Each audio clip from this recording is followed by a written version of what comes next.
Comme elle le fait chaque année, l'Association française des diabétiques de Guadeloupe a organisé un village santé autour du diabète. Cette année, il s'est installé au pôle administratif de Périnette-au-Gosier. Une opération de sensibilisation mise en œuvre avec l'appui du CCAS de la ville à l'occasion de la Journée mondiale du diabète. La maladie, qui concerne 8% de la population guadeloupéenne, est dite silencieuse car elle peut rester des années sans produire des symptômes, d'où l'importance du dépistage. Le diabète de type 2, c'est un diabète avec lequel on peut vivre des années sans le savoir. Et on peut le découvrir fortuitement lors d'une visite chez le médecin, lors d'un bilan préopératoire, lors d'une visite médicale au travail. On peut le découvrir comme ça. Mais c'est une maladie qui est sournoise et on la découvre assez souvent, on va dire, alors qu'il y a déjà des complications. Par exemple, lorsque quelqu'un va chez son ophtalmologue et qui va avoir un fond d'œil, et là, on va découvrir que cette personne est touchée par le diabète.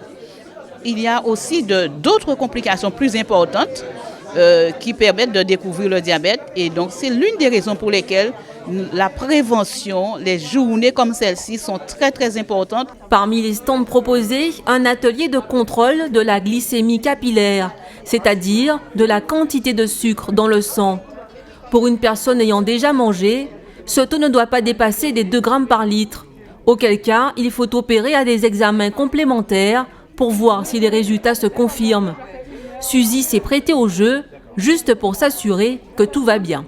Parce que parfois je mange un peu, je ne suis pas très sucré, je fais attention, je fais du sport, mais on ne sait jamais. Les petits gâteaux, les petits extras à côté, voilà. Un rendez-vous qui a aussi attiré des diabétiques désireux de cultiver une bonne hygiène de vie. On peut commettre beaucoup d'erreurs, quelquefois on ne se sent pas bien, on a peut-être abusé des bonnes choses de la table quand on est invité.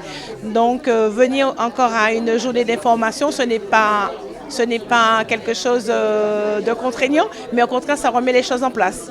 On voit un petit peu les erreurs qu'on peut faire et puis on peut remédier à son activité physique, l'hygiène alimentaire. C'est important de revenir de temps en temps s'informer.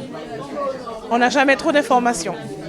Hypertension artérielle et diabète sont souvent liés, d'où l'intérêt d'opérer à des contrôles. Cette manifestation a été l'occasion pour les Guadeloupéens de faire aussi le point sur leurs habitudes pour éviter le pire.